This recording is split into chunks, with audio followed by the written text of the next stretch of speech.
تحریک منہاج القرآن اور دیگر اسلامی تحریکیں، انقلاب کا سفر، مصطفی انقلاب، یہ سفر کہاں تک پہنچا؟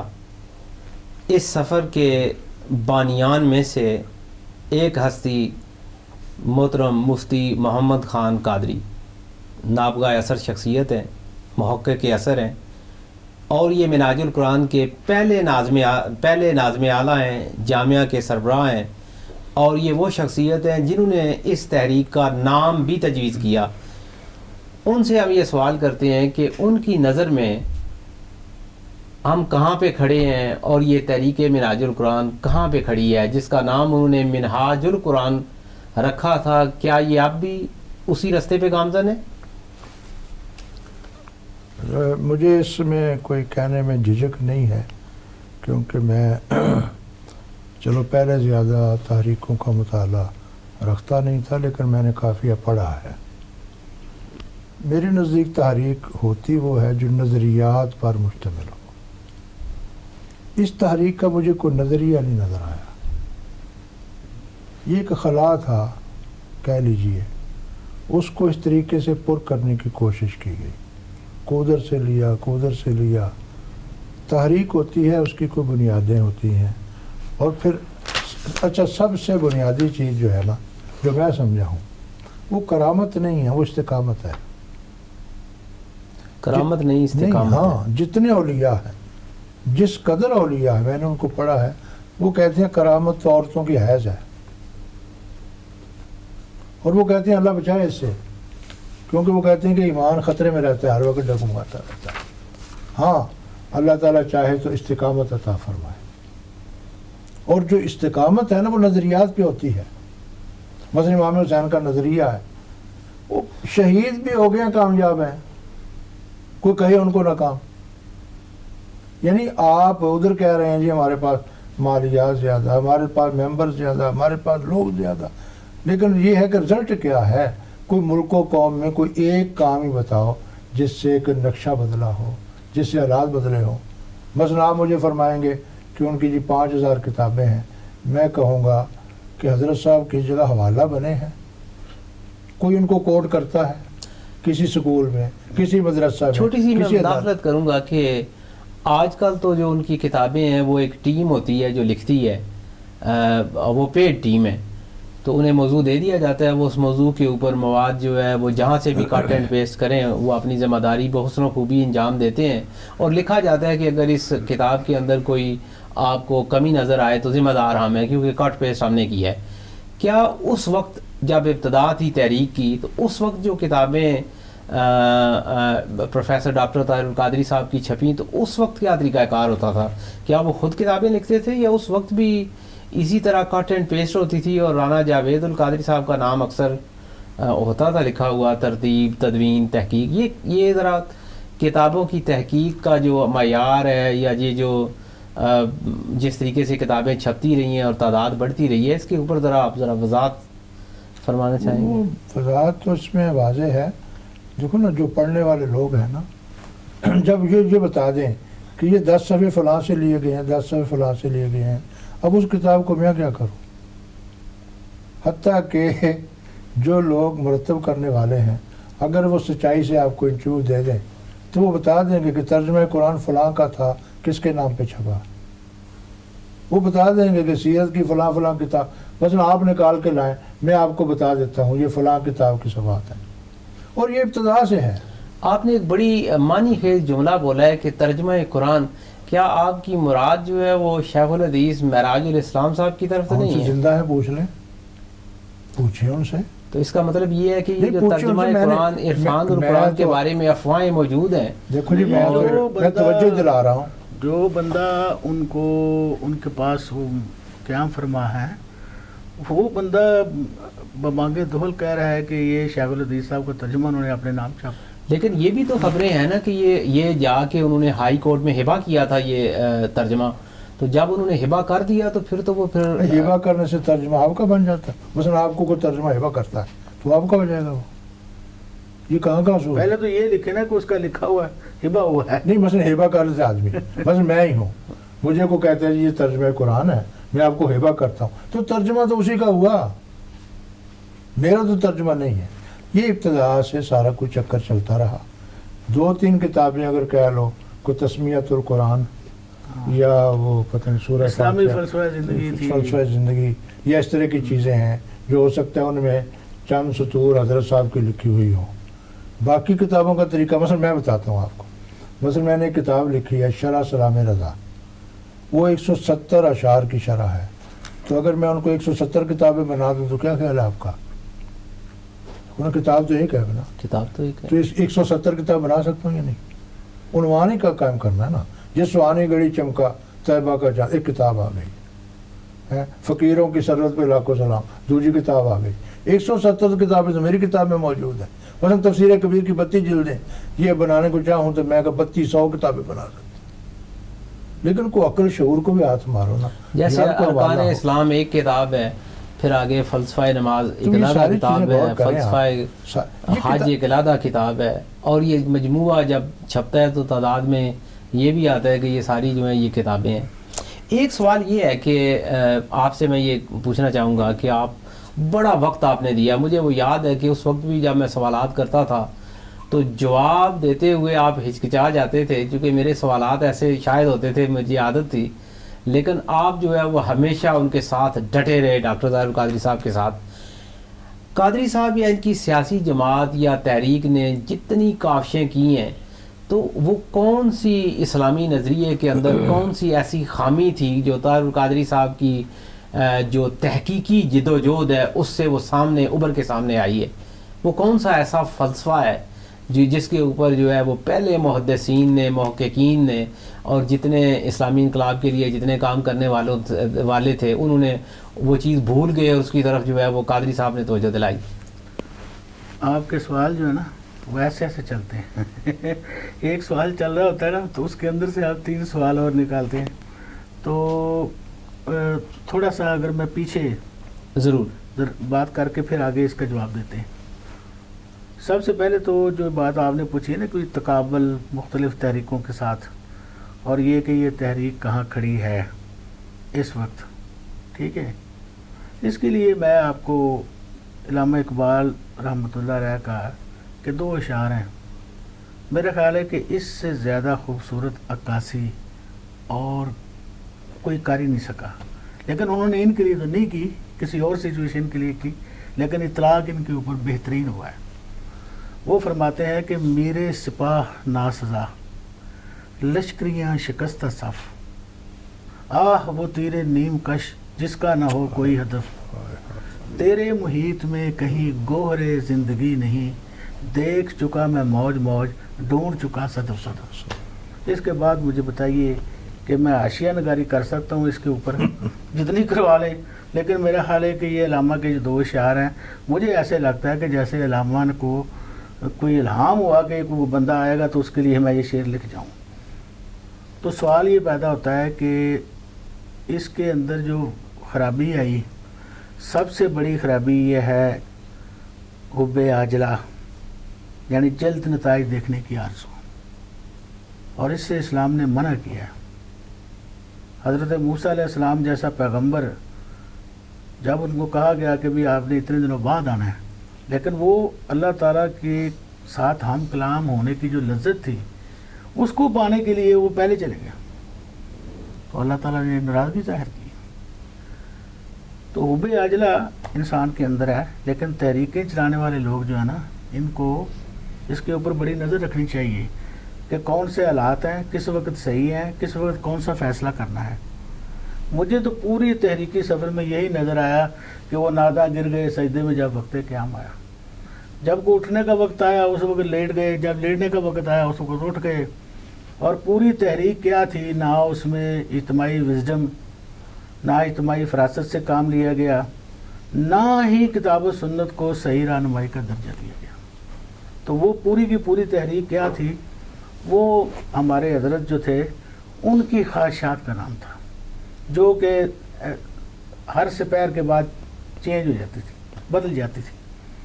تو ایسے ایسے مضحکہ خیز لطائف ہیں کہ کئی دفعہ میں سوچتا ہوں کہ میں عامت الناس کی رہنمائی اور آگہی کے لیے یہ چیزیں لکھ جاؤں، میرا اگر میں یہ درست سمجھوں کہ آپ اشارہ اس طرف کر رہے ہیں کہ احکام رسالت، احکام اسلام اور ناموس رسالت، تو وہ کتاب تو منہاج القرآن کی ویب سائٹ سے 2 سال ہو گئے ہیں، ہٹا دی گئی ہے، تو غالباً اس کے اوپر تو ان کا موقف بدل گیا ہے ناموس رسالت کے حوالے سے. آپ کا اشارہ غالباً اگر اس طرف ہے. نہیں، یہ تو خیر بعد کی باتیں ہیں نا، کافی عرصہ بعد میں یہ چیزیں ہوئی ہیں جا کے. اس وقت ہم لوگ تو نہیں تھے، ہم تو 91 میں چلے گئے تھے. لیکن یہ ہے کہ میں اس سفر کی بات دیکھ رہا ہوں جس کا میں عینی شاہد ہوں. وہ دیکھیں جی، مثال کے طور پہ آپ ایک دن کہتے ہیں جی کہ میں مرکزی مجلس عاملہ کا اجلاس جو ہے پاکستان، اس کو فوری طور پہ بلایا جائے. وہ جس طرح اجلاس بلانے میں پرویژن ہوتی ہے کہ آپ نے روٹین کا اجلاس بلایا ہے یا ہنگامی اجلاس، تو ہنگامی اجلاس قرار دے کے 24 گھنٹے سے بھی کم نوٹس کے اوپر اجلاس طلب کر لیا. اب آپ مجھے بتائیے کہ جب یہ اجلاس طلب کیا گیا تو اس اجلاس کی کوئی غرض و غایت تو انتہائی ہنگامی ہوگی نا، ورنہ تو یہ بے تکی بات ہے کہ آپ اجلاس طلب کر لیں. اجلاس طلب کر لیا گیا. بہت سارے ساتھی جو تھے وہ کچھ پریکٹس کرتے تھے، وکیل تھے مختلف، آپ کو پتہ ہی ہے، تو وہ بیچارے اپنے کوٹ شوٹ چھوڑ کے سارے ادھر آ گئے. ریاست علی چودھری صاحب بھی تھے، اقبال محمود امان تھے اور باقی لوگ تھے، ہم بھی لوگ تھے. تو وہاں بیٹھے ہوئے ہم نے کہا جی کہ چلو یہ جو اس کی کیا غرض و غایت ہے اجلاس کی، جو ہمیں بڑا تجسس تھا کہ مطلب یہ جو اجلاس کہتے ہیں جی آج بیٹھے بیٹھے مجھے ویو آیا کہ اگر یہ الیکشن ہو جاتے ہیں، اس وقت ابھی الیکشن اناؤنس نہیں ہوئے تھے، یعنی بے نظیر کی حکومت ابھی ٹاپل نہیں ہوئی تھی، ٹھیک ہے جی.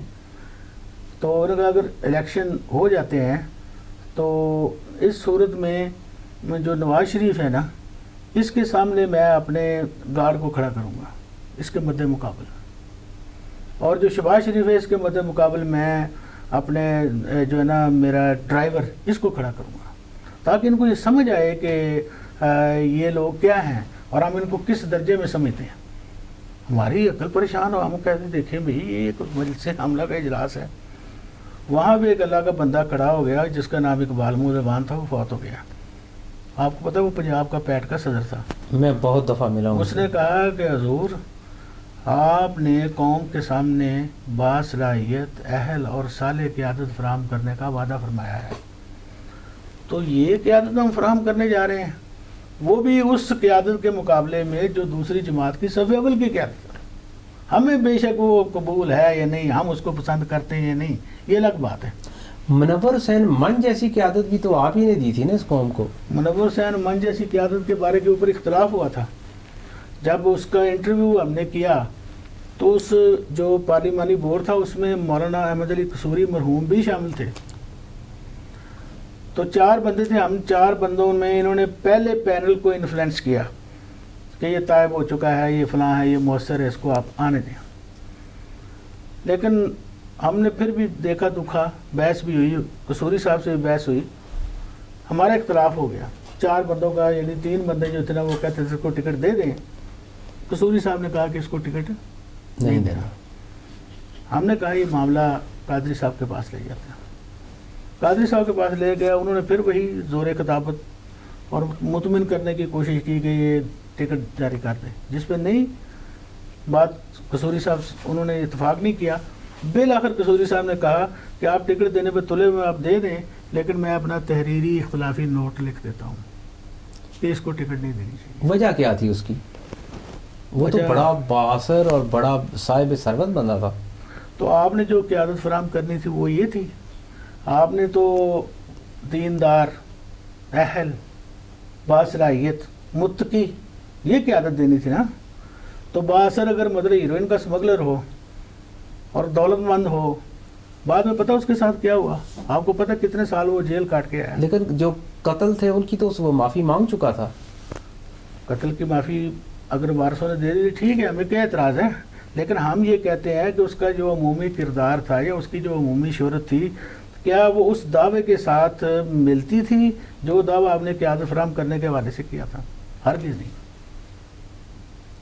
180 ڈگری کا ڈفرنس تھا، تھوڑا نہیں، جس کو انہوں نے اپنے زور خطابت سے وہ کم کرنے کی کوشش کی نہیں ہوا تو پھر قصوری صاحب نے اختلافی نوٹ لکھا تھا جس کو ٹکٹ نہیں ملی تھی. ایک بات جو اس وقت کے بہت سارے جو آپ کے ساتھی ہیں ان میں سے بعض کا یہ خیال ہے کہ جو قادری صاحب کی شریف خاندان کے ساتھ یہ جو ایک چپکلش ہے جسے ہم انقلاب بھی کہتے ہیں، تو اس کی جو بنیادی وجہ ہے وہ یہ اس کی یعنی زیادتی جو ہے وہ خود میاں صاحب کے خاندان سے ہوئی جب انہوں نے اپنے منجلے بیٹے اور بڑے بیٹے کو کرولا گاڑی کی بجائے ہونڈا اکورڈ لے کے دی جو اس وقت کی بہت ٹاپ آف دا رینج گاڑی تھی، اور حضرت کو شیخ الاسلام صاحب کو انہوں نے ٹویوٹا کرولا گاڑی خرید کے دی. تو انہوں نے فرق کیا بہت زیادہ. تو کہتے تو وہ بیٹا تھے، لیکن جب عملی طور پہ بیٹا باپ ثابت کرنے کا وقت آیا تو اس وقت انہوں نے یہ بہت بڑا فرق کیا. تو کیا اس طرح کی صورتحال کے بارے میں آپ کا؟ نہیں، اس طرح کی صورتحال تھوڑی سی مختلف ہے. اصل مسئلہ یہ تھا کہ انہوں نے ایک جو کرولا گاڑی تھی نا وہ ان کے بیٹے کی سالگرہ کے اوپر ان کو گفٹ کی تھی. میاں شریف صاحب کا طریقہ کار یہ تھا کہ وہ ان کو اکاموڈیٹ کرتے تھے، فیسیلیٹیٹ کرتے تھے مختلف شکلوں میں، مختلف مواقع پہ. جیسا کہ انہوں نے ان کو گاڑی لے کے دی کیونکہ تاکہ ان کی جو ٹرانسپورٹیشن ہے اس کا مسئلہ حل ہو جائے. ان کا ایک ساتھی تھا، ان فوت ہو گیا، مرزا نذیر احمد. ان کا جو مکان ہے وہ بیچ رہے تھے. تو اس وقت انہوں نے کہا جی کہ اتفاق والوں سے قرضہ لے کے تو یہ مکان خرید لیتا ہوں. انہوں نے مکان دے دیا لے کے کہ چلو جی قرضہ ہے، کہنے کی حد تک قرضہ، وہ بھی قریبی ساتھیوں کو پتہ تھا، باقی نہیں. گاڑی انہوں نے اس طرح دے دی. پھر انہوں نے کہا جی کہ میں چاہتا ہوں کہ میں دین کا کام یکسوئی سے کروں، تو مجھے کوئی ایسا آپ طریقہ تجویز کریں کہ جس سے میری انکم جو ہے وہ اچھی شروع ہو جائے اور میں یہ لا کالج وغیرہ جو ہے اس کو چھوڑ دوں. انہوں نے کہا ٹھیک ہے، آپ اس طرح کر لیں کہ ہم آپ کو 2 سیمنٹ کی ایجنسیاں لے دیتے ہیں. وہاں پہ بھی انہوں نے اپنے کسی عزیز کو بٹھایا. اب ایجنسیاں تو آ گئی لیکن پیسہ بھی تو چاہیے تھا نا. تو وہ پیسے کے لیے انہوں نے پھر قرض مانگ لیا. تو وہ پیسہ جب آ گیا تو ایجنسیاں چلنا شروع ہو گئیں. تو اس کا مطلب یہ ہوا گھر کے حالات تھوڑے بہتر ہو گئے. اس کے بعد جب حضور پیر صاحب تشریف لائے جو ہمارے مفتی صاحب کے اور ان کے بھی شیخ حضرت سیدنا طاہر علاؤ الدین القادری الگیلانی البغدادی رحمہ اللہ، تو اس وقت انہوں نے کہا جی کہ ان میزبان بنیادی طور پہ میاں شریف صاحب تھے. تو انہوں نے کہا کہ ہم ان کا پی سی وغیرہ میں کہیں ٹھہرانے کا انتظام کرتے ہیں شان طریقے سے. لیکن انہوں نے کہا نہیں میرے گھر میں ٹھہریں گے، لیکن میرا گھر اس قابل نہیں ہے. تو اس گھر کو قابل بنانے کے لیے میرا خیال ہے 3,90,000 روپے خرچ کیے تھے، جو کہ مجھے سابقہ صوبائی ناظم نے اس لیے بتائے کہ وہ وہاں جاب کرتے تھے اتفاق فاؤنڈیشن. جو گھر میں ماربل لگا کیا یہ بھی اسی دور میں؟ نہیں، یہ تو ادھر کی بات ہے. ہم تو سمنا آباد والے گھر کی بات کر رہے ہیں. سمنا آباد والے گھر میں تمام جو ہے فرنیچر، ایکوپمنٹس، باقی چیزیں ساری، وہ 3,90,000 کا اس کو بل سارا اس نے مجھے دکھایا. تو یہ پیسے آپ کی منظوری سے لیتے تھے سارا میاں خاندان سے جو اتنی زیادہ مدد؟ نہیں، کیا کیبنٹ جو ہے اس وقت اس کو منظور کرتی تھی؟ تو قادری صاحب لیتے تھے یا کیسے؟ کیبنٹ کو انہوں نے رکھا ہی نہیں اعتماد میں. تو بس قرضے کی بات سنتے تھے کہ قرضہ لیا ہے ساتھیوں سے، یہ وہ کر رہے ہیں. اب یہ ہے کہ کوئی ایک ساتھی جو ہے وہ یہ سمجھتا تھا اس نے دیا ہوگا، دوسرا سمجھتا تھا اس نے دیا ہوگا، لیکن بات سامنے نہیں آ رہی تھی. تو یہ جس طرح یہ کہا جاتا ہے کہ میاں شریف، اس کے اوپر ایک تبصرہ آیا تھا کہ میاں شریف صاحب نے سے میں نے ایک پائی نہیں لی. یہ بات بار بار ہم سنتے ہیں اور باقی جہاں بھی. ہاں جی، 10 لاکھ کا وہ اقرار. تو وہ 10 لاکھ کا اقرار تو اس لیے عدالت میں پکڑا گیا نا سارا کچھ. تو پھر 10 لاکھ کا اقرار تو ہونا ہی تھا. لیکن یہ ہے کہ وہ منیر احمد شاکر جو ہے وہاں پہ یوتھ لیگ کا نوجوان ہوتا تھا، اس نے پھر یہ لکھا. اس نے کہا کہ حضور آپ نے یہ لے لیا، وہ لے لیا، یہ بھی لے لیا، گاڑی لے لی، مکان لے لیا، کاروبار لے لیا، سارا کچھ کر لیا، تو آپ کی جو وہ پائی ہے وہ یوم قیامت کی طرح کتنی لمبی ہے. یہ پوری، یہ بڑا خوبصورت جملہ تھا اس کا، اس نے لکھا ہے ان کو. مقصد یہ ہے کہ جیسے جیسے لوگوں کو خبر ہوئی، وہ جو بات آپ کر رہے ہیں نا وہ اس سے آگے کی بات ہے. آگے کی بات میں انہوں نے اندر کھاتے یہ تقاضا کیا کہ مجھے ہونڈا کار چاہیے. وہ ویسے گاڑی بہت پیاری ہے، اگر میں آپ کو بتاؤں تو میں نے وہ خود چلائی آپ ہے. کو تو ماشاءاللہ آپ تو اس کی تصویریں بھی شائع کرتے ہیں کافی میرے خیال سے، یا دوسری پہلے والی کی کرتے پہلی ہیں؟ والی کی ہے، لیکن دوسری گاڑی کی بھی تصویریں ہیں جی موجود، ہاں. اصل تصویریں. تو وہ جو ہے نا جی، وہ گاڑی جو ہے نا، وہ گاڑی جب انہوں نے میاں صاحبان سے لے لی، ہمیں انہوں نے دھوکے میں رکھا.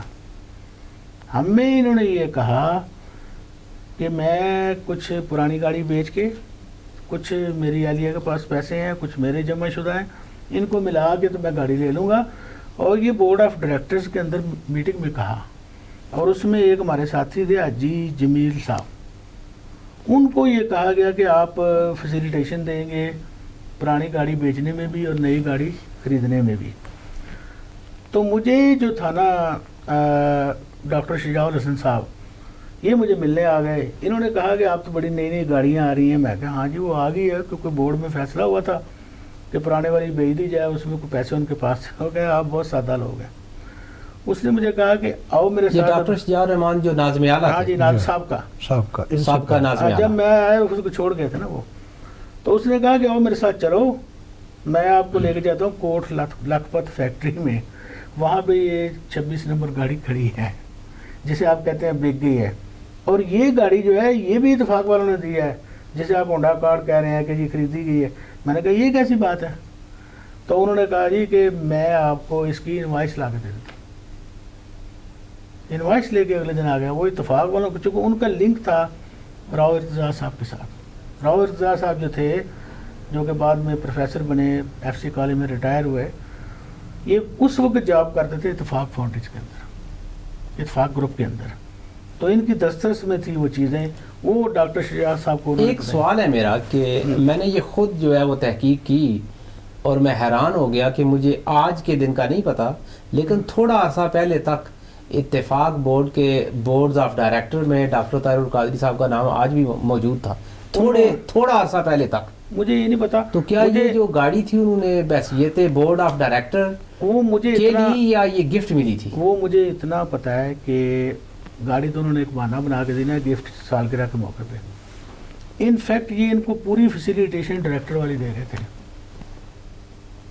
لیکن ان کا تو دعویٰ تھا کہ میں کسی سے کوئی مالی مفادات نہیں لیتا. تو یہی تو ساری بات ہے. وہاں تو مطلب سیب اور مٹھائی اور ڈرائی فروٹ تک جاتا تھا، گوشت جاتے تھے، چیزیں جاتی. جس طرح وہ بندہ جو تقسیم کرنے والا، اس نے ہمیں بتایا کہ بھئی میں جہاں 3 گھروں میں جاتا ہوں نا، شہباز صاحب کے گھر، عباس صاحب کے گھر، میاں نواز صاحب کے گھر، تو چوتھا جو ان کا بیٹا بنا ہوا ہے طاہر القادری صاحب، انہوں نے بیٹا بنا رکھا. وہ کہتے ہیں ان کا ڈائریکٹر کا سٹیٹس ہے. اور اختلاف جو ہوا تھا نا ان میں، وہ یہی ہوا تھا کہ وہ یہ کہتے تھے کہ بھئی اگر ڈائریکٹر کا سٹیٹس آپ دیں تو اس کو 5 سال گاڑی کو چلنے دیں. جب 5 سال بعد وہ گاڑی جس طرح ساری ہوتی ہے نا کہ وہ پھر پرائس ان کی پے آف ہو جاتی، تو باقی جس وقت نہیں لیں گے اس وقت لے کے دیں. تو یہ مطلب 1.5 سال پہلے کیوں مانگ رہے ہیں؟ یہ ان کا تھوڑا باقی جب آپ دودھ کی بات کرتے ہیں تو میں ذرا تھوڑی ساری کلیئرٹی لے لوں کہ آپ اس دودھ والے کی بات کرتے ہیں جس کا نام فہیم رنداوا ہے، جو کینیڈا میں ان کا پراپرٹی کے کاروبار میں کہا جاتا ہے کہ وہ بزنس پارٹنر ہے، یا آپ کا اشارہ جو ہے وہ ابو دھابی میں کسی فل پاور کی طرف ہے جو اگین جو پراپرٹی کے ہی بزنس میں بزنس پارٹنر بھی ہے؟ اور شاید بھائی اصل مسئلہ یہ ہے کہ ہمیں جو ہے نا اس کے بارے میں زیادہ نہیں اطلاعات. فہیم کو ہم جانتے ضرور ہیں کہ اس نے دودھ دہی کی دکان بنائی تھی. میں نے جا کے اس کی اوپننگ کی تھی، وہاں پہ جا کے ہم نے دودھ بھی پیا تھا. باقی وہ مجھے نہیں پتا کہ بھی جو فہیم ہے وہ اب کیا ہے، یا اس کے بعد اس کی کیا قسمت کا ستارہ جاگا اور وہ کہاں پہ پہنچا، کیسے نہیں پہنچا، یہ آپ لوگوں کو زیادہ بہتر پتا ہوگا. ہمیں اتنا ضرور پتا ہے کہ اس وقت وہ دودھ دہی کی دکان کرتا تھا. حضرت ایک سوال آپ سے ہے کہ السابقون الاولون، یہ تو کسی بھی تحریک کی جان ہوتے ہیں اور ان کی قدر و منزلت، ان کا جو مقام، ان کی قربانیاں وہ ہمیشہ تاریخ کا حصہ ہوتی ہیں. تو اس تحریک کے اندر السابقون الاولون کو جب آپ دیکھتے ہیں تو ڈاکٹر طاہر القادری صاحب کے ساتھ تو صرف ہمیں چھوٹے چھوٹے نوجوان نظر آتے ہیں نعرے لگانے والے جنہیں نہ کوئی مشن کے اوپر کوئی عبور ہے، نہ وہ سابقون الاولون سے ان کا کوئی تعلق ہے، تو وہ سارے السابقون الاولون وہ کہاں گئے اور وہ کیا وجہ بنی کہ وہ آج کیوں ان کا ساتھ نہیں دے رہے انقلاب کی منزل کے اصول کے لیے؟ اس سلسلہ میں میری گزارش یہ ہے، سب سے پہلی بات جو ہمیں فیصلہ کرنا چاہیے کہ یہ تحریک بھی ہے یا نہیں۔ اگر مثلا کوئی دکان ہے نا، آپ چھوڑیں تحریکوں کو، کوئی دکان ہے نا یار، اس میں اگر اچھا ملازم ہو تو وہ جانے نہیں دیتا، چاہے جائے کہ مثلا کسی کو اچھا ڈرائیور مل جائے۔ آپ السابقون الاولون کی بات کرتے ہیں، کوئی تحریک ہو اور جس قائد کا مقصد یہ ہو کہ یار یہ استعمال ہو گیا ہے، اس کو اب چھوڑتے ہیں، اب نیا تلاش کرتے ہیں، اب اس کا علاج میرے پاس تو کوئی نہیں ہے، تو وہی یہاں تک جا پہنچے کہ آج تک آپ کو وہ نظر ہی نہیں آتے سابقون کوئی الاولون۔ ساتھی آپ کے دور کا جو ابتدائی دور میں منہاج القرآن کے ساتھ تھا، کہ آپ کے کوئی خیال میں؟ میں نے تو کوئی دیکھا نہیں کوئی نہیں۔ دیکھو کچھ حضرات اگر وہاں ہیں بزنس پارٹنر وہ، تو وہ ان کے معاملات کچھ وہ جانتے ہوں گے، ورنہ جو تحریکی ساتھی ہیں نا ان میں سے کوئی فائنانس کو ڈیل کرنے والے وہ ان کے کیا لگتے ہیں؟ آپ نے ان کا رشتہ بتایا ہے، عام زلف ہے، وہ تو اپنی جگہ پہ برقرار ہیں، اتنا عرصہ ہو گیا ان کے تو کوئی کبھی کسی نہیں، اس حوالے سے تو شاید آپ کے علم میں ہو، میں نے تو سیرت میں پڑھا ہے، اگر وہ چیز سامنے لے آؤ ساری کائنات کے کہ حضور علیہ السلام کے جو مالیات کے سیکٹری تھے نا وہ بلال ہیں، وہ علی اور حسن اور حسین نہیں ہیں، تاکہ غیر کے ہاتھوں سے پیسہ گزرے۔ ہم لوگ تحریکیں بناتے ہیں اور ان تحریکوں میں جو مالیات کا شعبہ ہوتا ہے نا وہ اپنے قریبی کو لاتے ہیں، اس کا مطلب یہ کہ دال میں کالا ہے، ورنہ کھلا کتاب کی طرح کر لیں آپ تو وہاں سابقون الاولون کیا نظر آئیں گے؟ کوئی تاریخ ہو تو تب نظر آئے۔ ایک بات مجھے سمجھ نہیں آتی، آپ سے میں پوچھنا چاہوں گا کہ آپ کے دور میں تحریک منہاج القرآن کا منشور اور دستور العمل وہ تو ہر جگہ پہ دستیاب ہوتا تھا، آج کل یہ جو 2011 کے بعد منہاج القرآن کا دستور العمل اور یہ کہیں پہ نظر نہیں آتا، تو یہ کیا بات ہے کہ وہ شخص جو پوری دنیا کو آئین پاکستان پڑھا رہا ہے وہ اپنی جماعت اپنی تحریک کا آئین جو ہے وہ پبلک کو پڑھنے کے لیے بھی نہیں دیتا؟ اس کی کیا وجہ ہے؟ کیا اس کے اندر کیا حکمت پوشیدہ ہے اس کے اندر؟ اس کے اندر یہ حکمت پوشیدہ ہے کہ وہ اختیارات کا گھنٹہ گھر تھا، یہ مفتی صاحب کے الفاظ ہیں کہ وہ اختیارات کا گھنٹہ گھر تھا، کہ جس بازار سے بھی داخل ہو آگے گھنٹہ گھر کھڑا ہے۔ تو ایسا جو دستور ہے یہ دکھانے کے قابل تو نہیں ہوتا نا، بالخصوص ایسی شخصیت کے لیے کہ جو دنیا میں آئین کی عملداری کی باتیں کرتی ہو اور لوگوں کو آئین پڑھاتی ہو، تو اگر اس کے اپنے آئین کے اندر اس قدر خرابی اور اس قدر تضادات ہوں گے تو اس کو تو چھپانا ہی بہتر ہے میرے خیال میں۔ آپ تو میرا خیال ہے اس آئین کے مطابق تو ان کا ایک بیٹا جو ہے وہ تاحیات صدر ہے اور دوسرا جو ہے یہ وہ بعد میں چیئرمین ہوئی ہے۔ ہیں، جو اس وقت ہم چھوڑ کے آئے تھے وہی بھی کافی تھا۔